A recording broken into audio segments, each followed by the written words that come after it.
ہے یہاں سے تجھ کو جانا ایک دن، قبر میں ہوگا ٹھکانا ایک دن، اب نہ غفلت میں گنوانا ایک دن، ہے خدا کو منہ دکھانا ایک دن مرنا ہے آخر موت ہے، کر لے جو کرنا ہے آخر موت ہے۔ ایک دن مرنا ہے، مر کے ہمیں اور آپ کو اللہ کے سامنے پیش ہونا ہے۔ اگر کسی کو اس میں شبہ ہے تو وہ مسلمان نہیں ہے، یاد رکھیں۔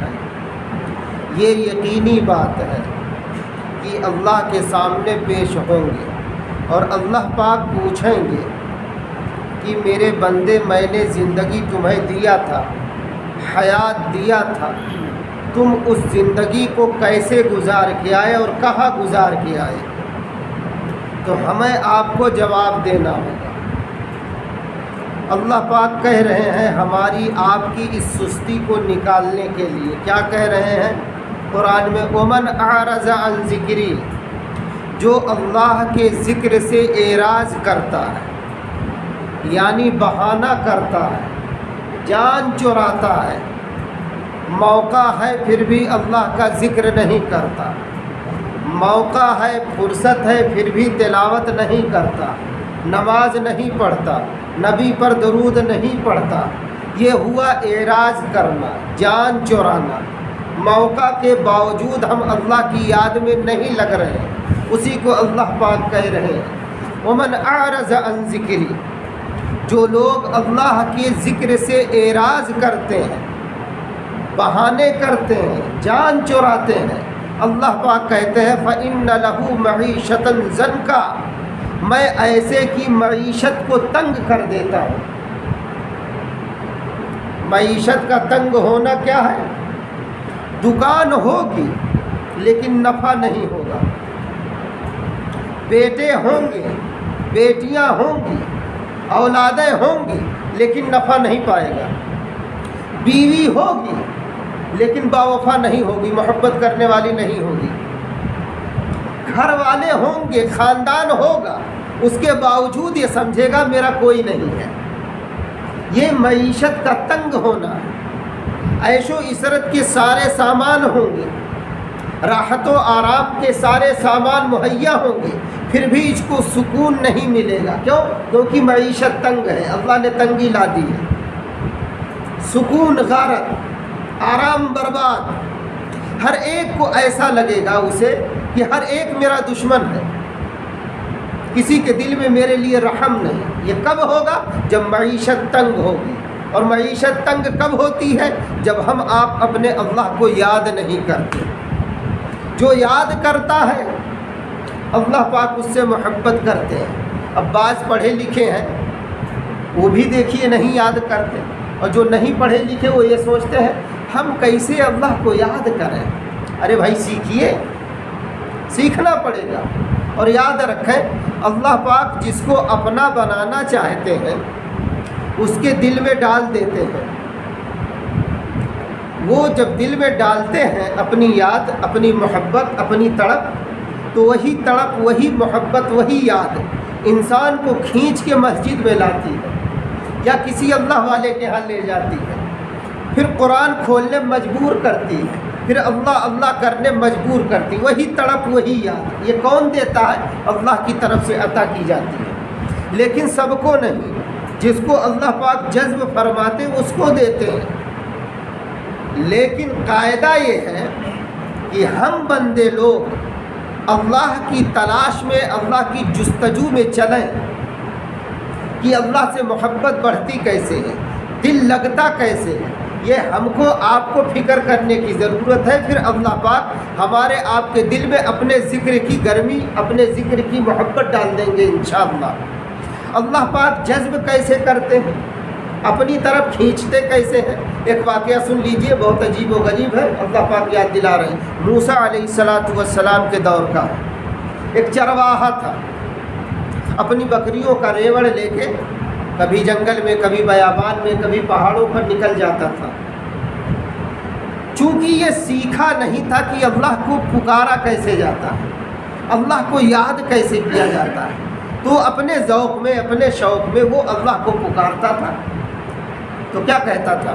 اے اللہ، میں بکریاں چراتا ہوں، مجھ کو نہانے دھونے کی جلدی فرصت نہیں ملتی، آپ تو اتنا بڑا جہان چلاتے ہیں، اتنی بڑی دنیا کا نظام آپ چلاتے ہیں، آپ کو تو اور نہیں فرصت ملتی ہوگی نہانے دھونے کی، اور آپ کا بال بھی بڑا بڑا ہو گیا ہوگا، اس میں جو بھی پڑ گئی ہوگی، اگر آپ آ جاتے یہیں اور مل جاتے اسی پہاڑ پر تو میں ابھی آپ کو خوب اچھی طرح نہلاتا دھلاتا، آپ کے بال میں جو جوئیں پڑ گئی ہیں اس کو نکالتا، آپ کی گدڑی پھٹ گئی ہوگی، اتنا بڑا نظام آپ دنیا چلاتے ہیں، فرصتیں نہیں ملتی ہوگی کہ ٹیلر کے ہاں جائے، میں سی دیتا وغیرہ وغیرہ۔ اسی کو اللہ والے بڑے عجیب و غریب انداز میں اشعار میں کہے ہیں کہ تجھ کو گر پاتا خدا وندہ میرے،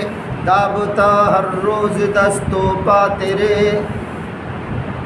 تیری گدڑی بھی میں سیتا اے خدا، روغنی روٹی کھلاتا میں تجھے، آب شیریں بھی پلاتا میں تجھے، اور پلاتا دودھ تجھ کو صبح و شام، بکریوں کا اپنی اے رب انام، آپ کو ابھی تازہ تازہ دودھ نکال کے اپنی بکریوں سے آپ کو پلاتا، اور ٹھنڈا پانی رکھا ہوں ابھی آپ کو پلاتا، وغیرہ وغیرہ۔ موسیٰ علیہ السلام کا ایک دن گزر ہونے لگا ادھر سے، تو دیکھا کہ یہ کیا بک رہا ہے، تو موسیٰ علیہ السلام کو اس کی اس جاہلانہ حرکت پر جلال آ گیا، چونکہ آپ کی صفت جلالی تھی، آپ کو جلال آیا اور کہا او نادان، کیا تو بک رہا ہے؟ اللہ پاک جسم سے پاک ہے، جب جسم نہیں تو سر نہیں، جب سر نہیں تو بال نہیں، جب بال نہیں چوہے کہاں، پھر وہ گدڑی کہاں پہنیں گے؟ یہ تو کیا بک رہا ہے؟ یہ محبت کرتا ہے تو یا مذاق کرتا ہے؟ جب اس طرح سے موسیٰ علیہ السلام نے اس کو ڈانٹ پھٹکار لگائی تو اس کے دل پر ایک اثر ہوا، اور وہ اثر یہ ہوا، وہ یہ سوچنے لگا میں تو اپنے اللہ سے محبت کر رہا تھا، حقیقت میں یہ تو نادانی تھی، یہ تو جہالت تھی۔ بس وہ یہ جملے سن کے پاگل ہو گیا اور اپنے گریبان کو چاک کر کے جنگل کی طرف بھاگا، ہائے ہائے کرتا ہوا۔ اتنے میں آواز آئی، موسیٰ آداب دانا دیگر اند، اے میرے موسیٰ، یہ جو آپ میرے اس نادان بندے کو آداب عشق سکھا رہے تھے، میرے دربار کا آداب سکھا رہے تھے، جس ادب سے یہ بے خبر تھا، ارے اس کے لیے یہ ادب نہیں ہے، یہ پڑھے لکھوں کے لیے ہے، یہ تو نادان ہے، آپ جائیے اسے سمجھا بجھا کے میری بارگاہ کی طرف واپس لائیے۔ تو اب اس کا مطلب یہ نہ سمجھیں گے کہ موسیٰ علیہ السلام نے جو روک ٹوک لگائی وہ غلط لگائی تھی، نہیں، اگر موسیٰ علیہ السلام روک ٹوک نہ لگاتے تو موسیٰ علیہ السلام کی پکڑ ہو جاتی، چونکہ آپ پر ایسی خرابی پر نکیر کرنا، روک ٹوک کرنا فرض تھا، آپ اپنے فرض کا، آپ اپنے ذمہ داری کو ادا کر رہے تھے۔ بہرحال اس کو سمجھا بجھا کے موسیٰ علیہ السلام واپس لائے، پھر سمجھایا بجھایا، وقت کا بہت بڑا ولی اللہ ہوا، سبحان اللہ۔ عرض یہ کرنا تھا کہ دیکھیے یہ جاہل تھا، نادان تھا، لیکن اللہ پاک کو کس انداز میں یاد کر رہا تھا اور کتنے بھولے پن سے اللہ کو پکارتا تھا، لیکن جب بعد میں صحیح طور پہ اور صحیح ڈھنگ سے پکارنا آیا تو ولی اللہ بن گیا۔ ہم آپ بھی ایسے اللہ پاک کو پکاریں، لیکن سیکھ کر اللہ اللہ کیسے کیا جاتا ہے، اللہ سے دل کیسے لگایا جاتا ہے، نماز میں جی نہیں لگتا تو کیسے لگے، تلاوت کے لیے قرآن کھولتے ہیں تو جی گھبراتا ہے کیوں، ماں باپ کا چہرہ اچھا نہیں لگتا کیوں، بیوی بچوں کے پاس بیٹھتے ہیں گھبراہٹ ہوتی ہے کیوں، وہی بیوی چند سال چند مہینے پہلے بہت اچھی لگتی تھی، آج اس کا چہرہ دیکھتے تو نفرت ہوتی کیوں، بھائی بہنوں کے چہرے سے نفرت ہے کیوں، یہ سب بیماری ہے، پوچھنا چاہیے، لیکن کون پوچھتا ہے، سب اسی میں گھٹ گھٹ کے جی رہے ہیں، نہ بھائی اچھا لگتا، نہ بہن اچھی لگتی، نہ ماں باپ اچھے لگتے، نہ بیوی بچے اچھے لگتے، نہ مسجد میں اچھا لگتا ہے رہنا، نہ قرآن پڑھتے اچھا لگتا، نہ نماز میں جی لگتا، تو بھائی آپ کو اچھا کیا لگتا ہے؟ آپ اتنے بڑے بیمار ہیں، اس کے باوجود آپ بیماری کا علاج نہیں کر رہے ہیں، تو آپ سے بڑا احمق، آپ سے بڑا نادان کوئی نہیں ہے۔ اس لیے یہ بیماری جانتے کیوں آئی ہے؟ اللہ کو بھولنے کی وجہ سے۔ جب ہم آپ اللہ کا ذکر کریں گے تو اللہ پاک ہمارے اس بھول کو معاف کر دیں گے، ہماری غفلت کو دور کر دیں گے۔ ہاں، اب لوگ سوچتے ہیں اکثر کہ اللہ پاک سے دل، جیسے آج شب قدر کی رات، ہو سکتا ہے اللہ پاک نصیب کر دے، 21ویں شب گزر گئی، اب 23ویں کو تلاش کرنا ہے، تو بعض لوگ یہ سوچتے ہیں 1-2 رات جاگ لیں اللہ کے لیے، بس اسی میں بس اللہ کی محبت ہمارے دل میں اتر جائے گی۔ لیکن کسی کسی کے دل میں اترتی، جس کو اللہ پاک بس اتار دے جس کے دل میں، جیسے اس بکری کے چرواہے کو اللہ پاک نے اپنی عشق و محبت کا جام ایک دن میں پلوا دیا، لیکن پہلے سے یاد خدا میں لگا ہوا تھا، ایسے ہم لوگ بھی لگے۔ اس لیے کہ اللہ والے کہتے ہیں لو لاگت لاگت لاگی، یعنی اللہ سے محبت لگتے لگتے لگ جائے گی جب ہم لگائیں گے۔ اسی کا لو لاگت لاگت لاگی، بھائی بھاگت بھاگت بھاگی، بہت دنوں کا سول منوا جاگت جاگت جاگی۔ ہمارا آپ کا دل جو اللہ کی یاد سے غافل ہے، سو رہا ہے، یہ جاگتے جاگتے ایک دن انشاءاللہ جاگ جائے گا، اور ہم آپ پھر انشاءاللہ اللہ کے ولی بن جائیں گے، اور ان کے ولیوں میں ہمارا آپ کا شمار ہو جائے گا۔ تو اللہ پاک کہہ رہے ہیں ومن اعرض عن ذکری، جو لوگ اللہ کی یاد سے اعراض کرتے ہیں، جان چراتے ہیں، اللہ پاک کہتے فإن لہ معیشۃ ضنکا، میں ایسے کی معیشت کو تنگ کر دیتا ہوں، ایسے کے سکون کو چھین لیتا ہوں، ایسی کی بیوی کو بھی نافرمان بنا دیتا ہوں، اولاد کو بھی نافرمان بنا دیتا ہوں، دکان ہوتی ہے، کاروبار ہوتا ہے، لیکن نفع سے ایسا بندہ محروم ہو جاتا ہے۔